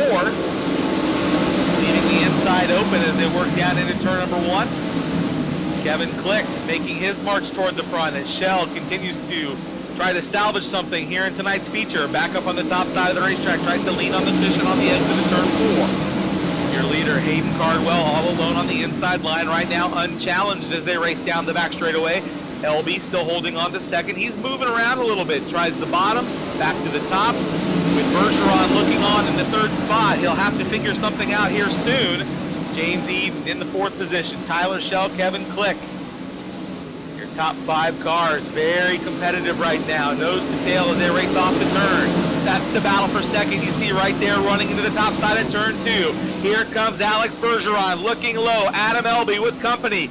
Elby to the top. Bergeron slide job. He's got it in turn 4, but Elby says no. They'll turn back to the inside to take the 2nd spot back.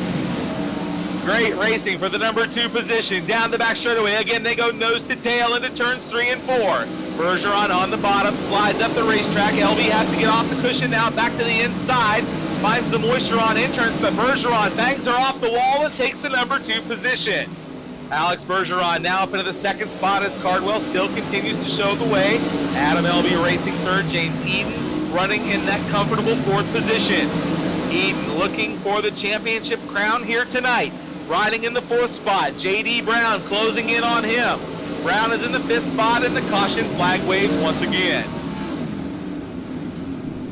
Yeah, in the waning stages of this race, this track is changing a lot. Bergeron, I think, was getting very, very quick. I don't really know if he was gaining on Cardwell all that much, but the yellow might have just been what he needed to put himself right on the back bumper of the 22. Yeah, I totally agree with you. I believe Cardwell had this one fairly well in the books, not challenged on the bottom of the racetrack. His car handling very well. He's able to smoothly get in on the bottom. Bergeron getting fat. The more he bangs the wall in turn 2, the faster he got. It helped him get off the corner there and turn the car a little bit more straight to get that second spot away. The LB finds himself in the third spot. It's going to be good here in the closing laps of this one. Cardwell has got to be running lots of scenarios through his mind now. Do you go to the bottom? Do you protect the top on the restart? My guess is he'll go back to the bottom because his car has been better there than anybody else.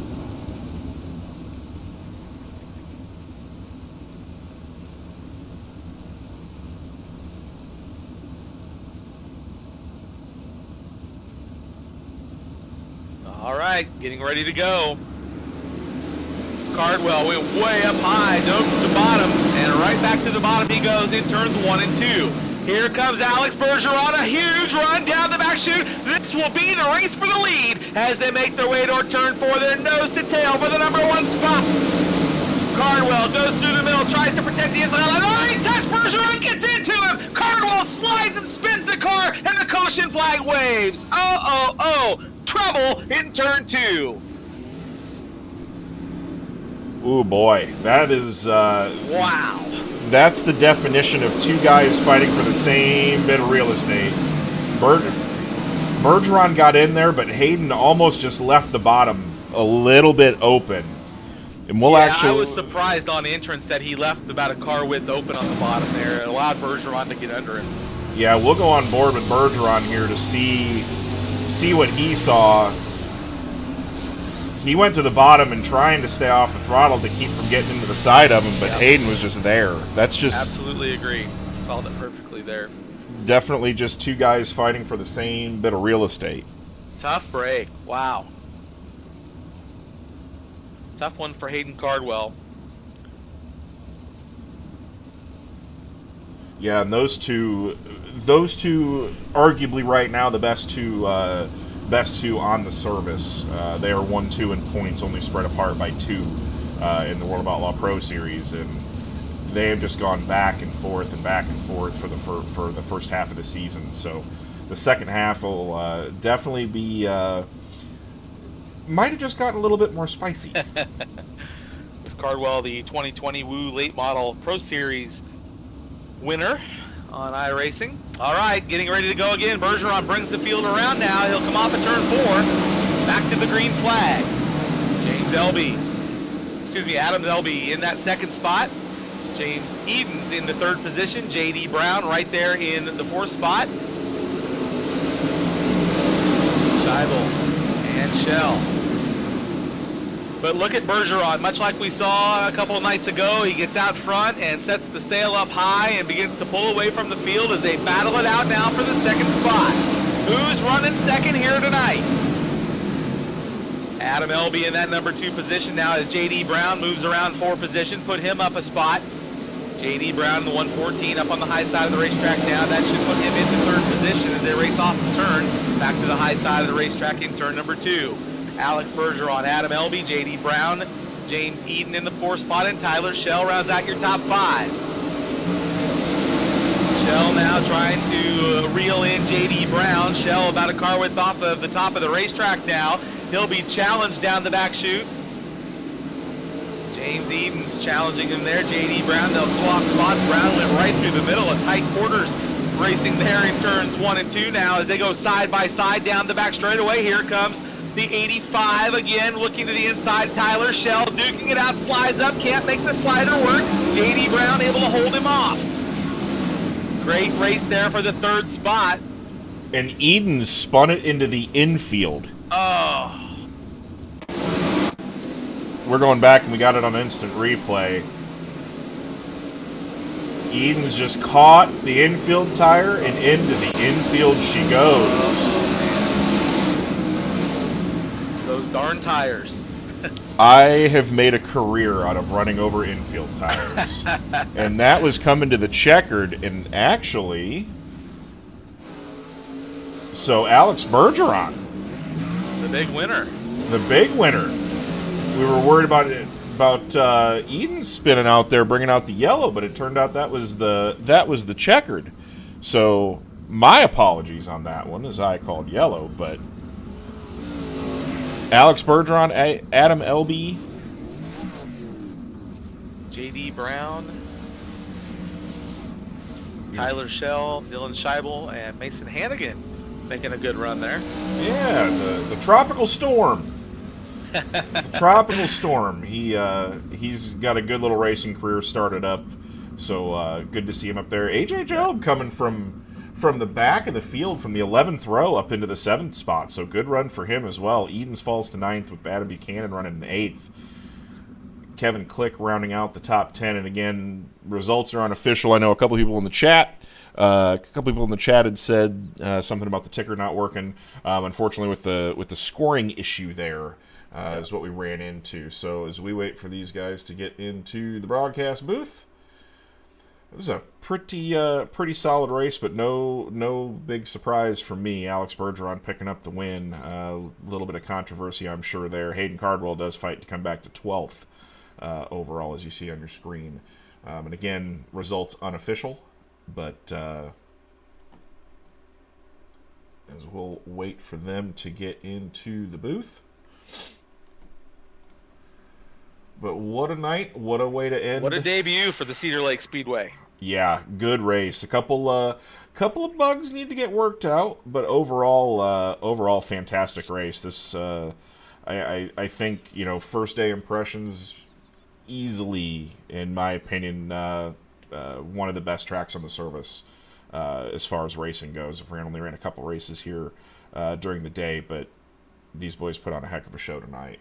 Especially when the track got, iRacing in general, sometimes when the tracks get super slick, it gets to right around the bottom or ring around the top. But this one, the bottom was working just as good as the top was if you could make it work down there and keep from running over the infield tires. But what a finish. And we're just waiting on these boys to get in. I don't know if Zane might be talking to him now, but over the race chat, race control system here. Yeah, you're gonna get the top 3, and then you're gonna get James and John, and then I believe our 3rd place in points.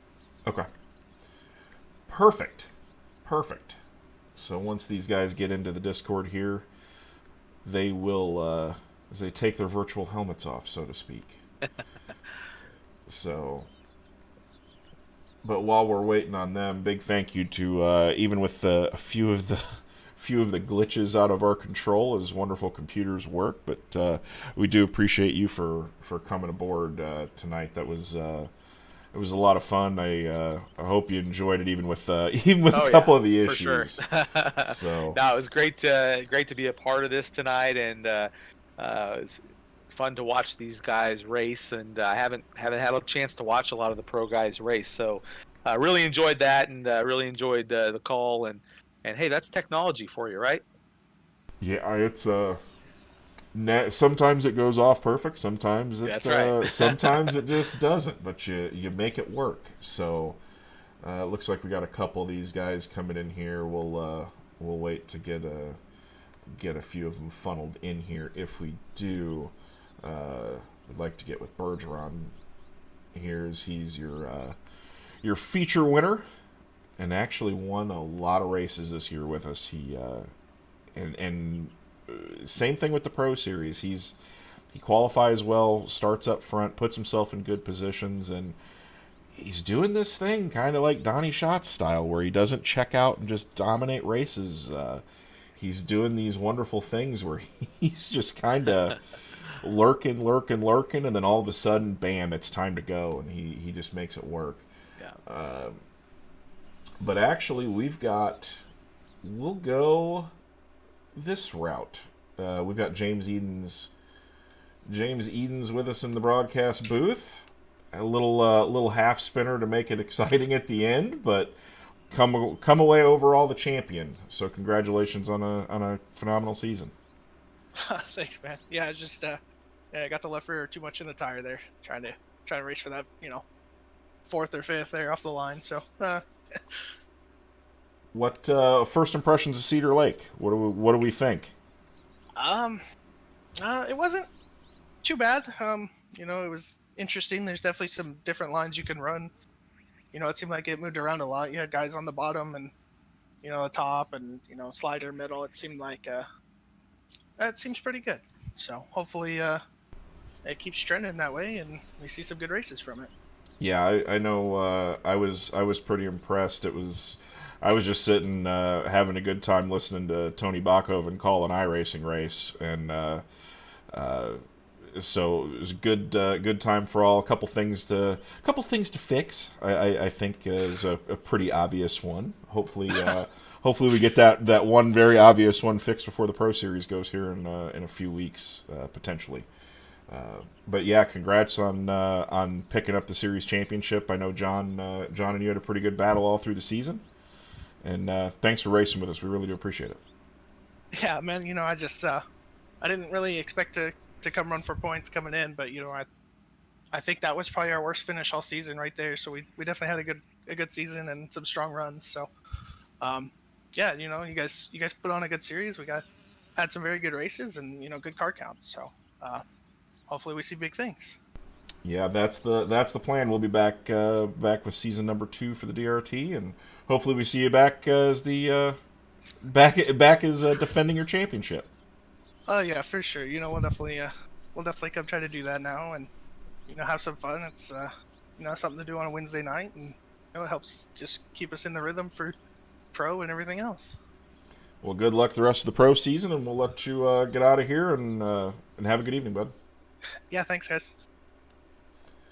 And we'll bring in actually the feature winner. That was your champion, Alex Bergeron. We'll bring him in, and I'll turn it over to Tony. Well, Alex, great job tonight picking up that win on a track that a very even playing field for you guys coming into the opening night here at Cedar Lake. Yeah, absolutely. I got the win there, but there was a lot of netcode there between me and Cardwell. I just tried to go to the bottom there, as I thought I was going to run the top, and just I was there after my car ahead of him. So really, we were not going to touch, even without the netcodes. So pretty bad deal there, but it's part of the race there, and the car was really fast. I didn't put any laps today, maybe 2-3. That's it, just to test the track. Very fun track, and added a lot of fun tonight in this race. It looked like it was very challenging in the heat races, and then even in the feature. A very slick track, a very throttle controlled dominant track here tonight. Talk to us about that. Yeah, I mean, qualifying, it was flat all the way around, especially right against the top there, and just, close to the wall is very tough to get a good lap in, but made it happen, and started 6th with the invert in the heat race, and just ran the top very good, and made sure to get the win there and get in the dash. Dash had a bit of a rough time, but still managed to go from 9th to up front, and the track being slick like that in the feature. Actually started from quite a bit of tacky track there in the feature, and it kind of grew through the race, and you could see like a lot of good racing there. So it's just about being smooth this track and have fun. Well, great Ron here tonight, and great job picking up the win. We saw you win a couple nights ago, so a good week for you this week. Congratulations on your win here tonight. Thank you. I got to thank Team Berry Sports, so Jason, Rebecca, also Brandon for helping me tonight as well, and everybody supports us. All our partners, CSI Shocks, BitLogic Cat, BK Designs, Murray Frame Equipments, all the fence tuning in, my dad for watching, and you guys are awesome for broadcasting, and to have you here on the broadcast tonight, and the fans for tuning in. Awesome race tonight. Alex Bergeron, the big winner here tonight for championship racing night. And Adam Elby, the man who said to me the other day that he has absolutely no luck in iRacing right now. Put yourself on the podium, man. Good run. Yeah, thanks. That was a fun track. Pretty enjoyable. Really enjoy when everybody's on the level playing field and nobody knows what's going to happen with the track. And I don't know, that to me just makes it fun. Really feel like I think it brings out like the raw driver in a lot of people. Yeah, and we saw that tonight. We've always said on these broadcasts that the cream, no matter what you do with it, rises to the top. And you yourself, JD Brown, Shell, Sheeble, Hannigan, really, truthfully, the top 10 is all pro guys or former pros. So it's just kind of a testament of the talent that's on the service. Other than a couple issues, but you had a really strong run chasing down Cardwell early on in the race. What was the track doing or what did the track do that you didn't like, as far as what your car needed in order to be up there with Bergeron towards the end? Really, I just needed to drive it harder. Not knowing the track, I tend to underdrive stuff as it is, and being on a new track, it's just kind of what I was doing. That last restart there, I thought if I can slide him and race him, then we'd be able to get something going. And I don't know if there was a hill right in the bottom entry of one on the straightaway there. I went to turn, basically at the flag stand, and the car just went straight. And I knew I wasn't going to be able to clear him, so I figured I just didn't even send it, and then he checked out. Other than that, I think if we had just a few more laps, once I moved up and ran it harder than I should have been. I was I feel like I was keeping pace, and then towards the end of the race there, I kind of knew he was gone, so I was just trying to come home with a second. So really, it's just in the driver, and driver and learning the track. Well, good job, Adam, and we'll let you get out of here for the night. But good run. Hopefully, we see you back next season. Yeah, definitely. Thank you guys for putting this on. It's a good deal. It's a lot of fun, and can't wait to see how big it gets. So thanks for all the time. You and Zane and everybody who comes together puts this deal on. We don't take it for granted. We appreciate the time you guys put into it. So. Well, get your fake 500 entry in, man. We'd like to see you in that one. So we'll let you get out of here, and we'll see you next time. See you guys. And we'll bring in John Batista. John led a lot of the points for the season, just came up a little bit short tonight. I know you wanted this one pretty damn bad. Yeah. First, I just want to start off. Thank you, Tony, for coming on board for tonight's race. Pretty awesome stuff. Thank you. Yeah, I wish I wasn't expecting to win the championship. I have no tacky pace at all. Even with the invert, I really couldn't do much with the track position in that or the dash. But I wish I would have at least had a chance to get them. I think I caught a little left rear on like lap 4 of the feature, and I was crab walking from there. It's really just limping around the track, basically around the top, and hope that people would wreck in front of me. Didn't really happen. It was a pretty clean race overall, but it's a fun track for sure.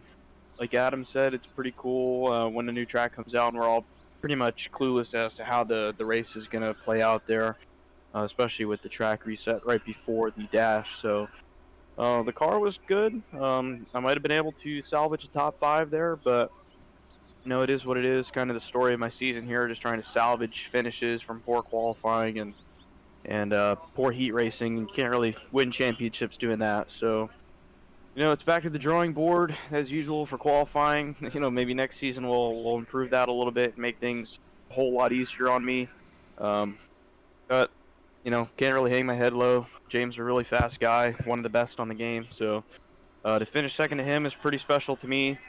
Really glad I could get that inaugural win at Volusia. So I guess that was a spotlight on the season for me. It wasn't a terrible season overall. Had some rough spots there towards the end that really killed me, especially at Eldora. I think if I would have won that race, I probably would have had a pretty good shot of clinching this championship.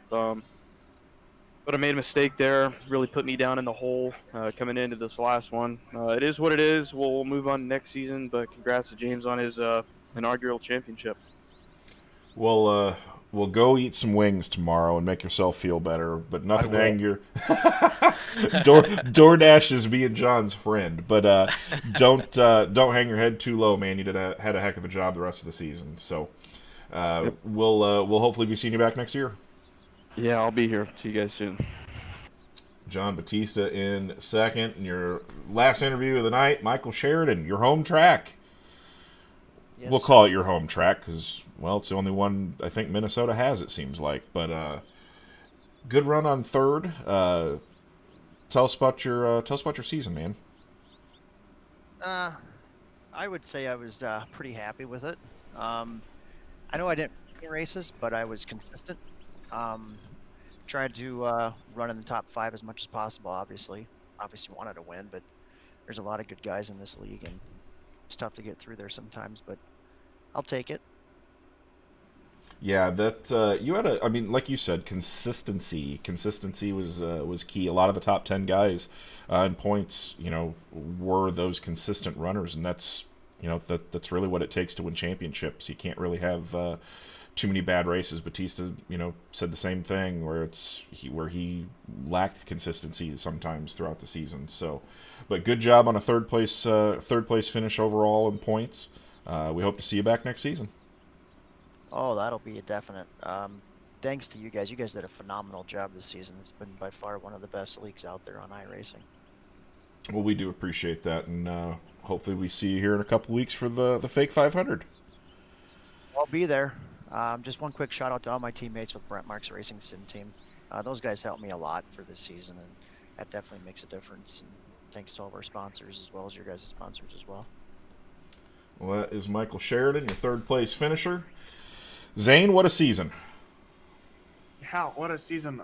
We had more than, 100 and some cars raced with us this season, so that's pretty impressive. And this is the first season we did this. So we started from scratch, and it's pretty hard to go up against some of these leagues that have been around for way longer than we are, that have a little bit more pull than we did. So to come out here with this first season, get what we got, you look at the race results here for tonight, and you just look at the guys that made the feature. This is, looking down the order, we have 1, 2, 3, 9, 10, 11, almost 14 pro world championship drivers in this feature. So to bring those guys into this league says something. And then we put on a great show here. I think there's a couple things that we definitely highlighted that we're gonna send in the iRacing and say, hey, if we can get these fixed, this track will be one of the best ones on the sim. So I think overall good night. And hey, we had a championship come down to 9 positions in tonight's feature. So I'm pretty happy with that. Yeah, and just appreciate everything that you've done and to get this deal going. You, like I said earlier, you get to you do all the hard stuff. I get to do the fun stuff when it works. And but a big thanks again to Tony Bachhoven for coming in and announcing. I know a lot of these guys, won't ever get the chance to have you announce them at the Knoxville Raceway. So it's a thrill for those guys to get that honor, and just thank you for coming on board tonight. No, you're welcome, and I appreciate being a part of it. You guys have done a great job, and as Zane said, for your first season to have the caliber of drivers competing that you do, that's pretty impressive. And I heard that through a lot of the guys tonight talking about the quality of the races you guys put on. So hats off to you guys. Well done, and it'll only get bigger and better, I'm sure. And it's fun for me because, as I told you earlier, I don't get to watch these pro guys race very much, and so this week getting to watch them 2 nights has been really awesome, and it's been exciting to see. There's a lot of talent out there, and so just happy to be a part of it. And thanks for having me. Yeah, well, we really do appreciate it, and to everybody that's watched us all season, we really appreciate it as well. We got some big things coming for the following season and seasons to come, and we'll be making those announcements right after we close the book on tonight. It's time for the second annual Wicked Energy Gun Fake 500, and really looking forward to that one. We got a big field of cars again as well for that one, so should be a good time. And Tony, you're welcome anytime you want. I appreciate that. I will certainly take you up on that. So we will, and AJ, I see AJ lurking in Discord. I don't know what he's doing, but I can see him lurking in here, and I'm going to say thank you to AJ, because AJ did a heck of a job announcing the early part of the year. He committed to doing the full season as the announcer, as the official voice of the DRT. Then he messed around and made the Pro Series, so he had to kind of concentrate on actually racing himself. You can't blame a guy for wanting to race. No, never. To be fair, from the start, I said, I don't think I'm going to be able to do all of these. Okay, so I committed you to doing all these races, but either way, big thanks to AJ for making that happen, and we will get signed off here. We will see you guys all next season. Watch the Elbows Up SimSport Facebook page for more info on what's going on with the DRT next, and we will see you guys all